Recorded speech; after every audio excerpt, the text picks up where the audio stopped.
Assalamualaikum warahmatullahi wabarakatuh. Perkenalkan, nama saya Tiara Santia Khairunisa, NPM 21310601800, Prodi Psikologi Islam, Fakultas Usluhuddin UIN Raden Intan Lampung, dosen pengampu Bapak Agus Deprianto, MAG. Di sini saya akan menjelaskan tentang asal mula munculnya filsafat. Awal munculnya filsafat. Secara mitologi, manusia percaya bahwa kehidupan alam dikuasai oleh makhluk-makhluk gaib yang dimunculkan oleh mitos. Kepercayaan mistis dekat dengan animisme, yaitu kepercayaan akan adanya jiwa-jiwa, roh-roh yang mendiami dan menghidupi alam. Roh ini ditakuti, dihormati, dan diberi korban dan sesajen dimintai permohonan berkat. Menurut sejarah kelahiran filsafat itu suatu sikap seseorang yang cinta kebijaksanaan yang mendorong pikiran seseorang untuk terus-menerus maju dan mencari kepuasan pikiran, tidak merasa dirinya ahli, tidak menyerah kepada kemalasan, terus-menerus mengembangkan penalarannya. Kristalisasi aliran filsafat. 1. Aliran filsafat Yunani pada abad ke-6 sebelum Masehi mempunyai sistem kepercayaan bahwa segala sesuatu harus diterima sebagai suatu kebenaran yang bersumber pada mitos atau dongeng-dongeng. Setelah abad ke-6 sebelum Masehi muncul sejumlah ahli fikir yang menentang adanya mitos. Mereka menginginkan pertanyaan tentang misteri alam semesta ini jawabannya dapat diterima akal rasional.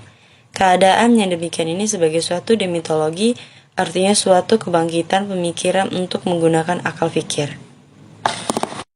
3 faktor penyebab lahirnya Yunani kuno. 1. Bangsa Yunani yang kaya akan mitos, di mana mitos dianggap sebagai awal dari upaya orang untuk mengetahui. 2. Karya sastra Yunani yang dapat dianggap sebagai pendorong kelahiran filsafat Yunani, kaya Homerus, mempunyai kedudukan yang sangat penting. 3. Pengaruh ilmu pengetahuan yang berasal dari Babilona, Mesir, di lembah Sungai Nil. 2. Aliran filsafat Cina.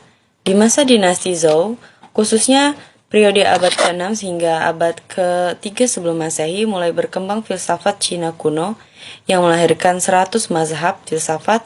Masa dinasti Zhou merupakan puncak kegiatan intelektual, sosial, dan politik. Dari gugatan dan kritik-kritik itulah lahirnya filsafat.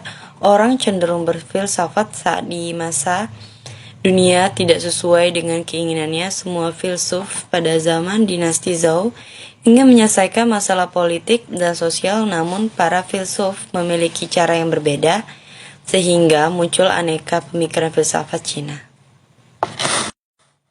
Ciri-ciri filsafat Cina. 1. Berkaitan dengan kesusastraan dan tulisan.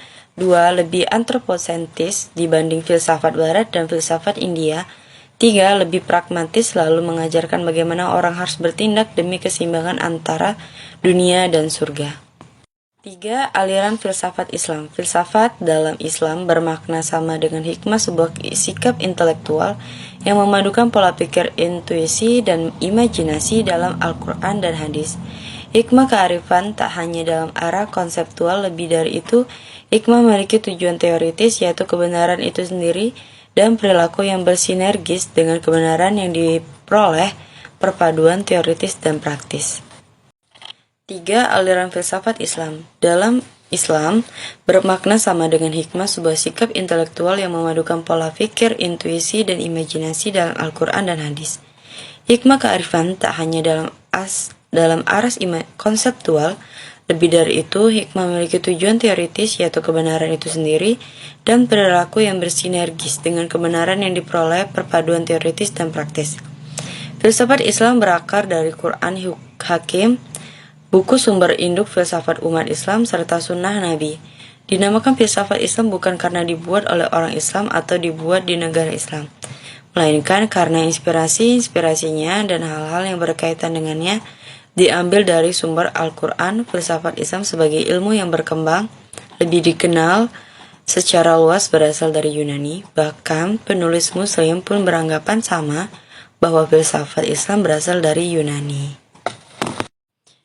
4. Aliran filsafat India. Filsafat India itu bersifat kerohanian spiritual. Filsafat India berkembang menjadi satu dengan agama sehingga pemikiran filsafatnya bersifat religius dengan tujuan akhirnya mencapai keselamatan akhirat.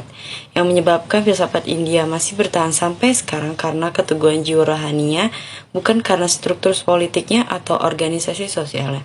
Menurut paham filsafat India, kebenaran membawa keselamatan. Keselamatan berarti bebas dari penderitaan, kelahiran kembali, atau kebahagiaan abadi. Mampukah filsafat memberikan manfaat bagi kehidupan manusia pada zaman ini? Yaitu, filsafat membantu kita memahami bahwa sesuatu tidak selalu tampak seperti apa adanya. Kedua, filsafat membantu kita mengerti tentang diri kita sendiri dan dunia kita sendiri.